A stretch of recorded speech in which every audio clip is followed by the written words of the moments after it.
Hi, my name is Erin. Today we're going to go through sorting data by a single column in Excel. I'm using Microsoft Office 365, but these instructions will work for previous versions as well. The farther back you go in versions, the ribbon tab will be different and the sort and filter button location will be different, but the instructions are pretty much the same. So I'm using the tutorial document, but you can use any document you'd like as you follow along. For this tutorial, we're going to sort by column B. What you'll do is select the entire column of data. Then you'll go up here to your sort and filter button, and this is your sort and filter menu. Since this column starts with a letter, it sorts A to Z or Z to A.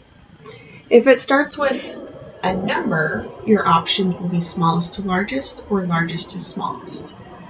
If you have a date in the columns, it will be oldest to newest or newest to oldest. For this tutorial, we're going to sort A to Z. Now, this warning box is asking if you want to expand the selection. It is noted that there's data on either side of the column that you have selected.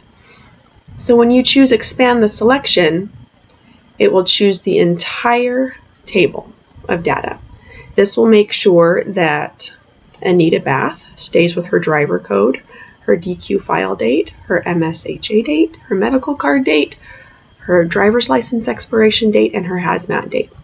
Same for everybody else. So in most cases, you will want to expand the selection.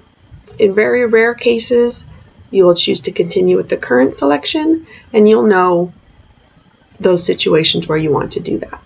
So 99% of the time, expand the selection, click sort, and there you go.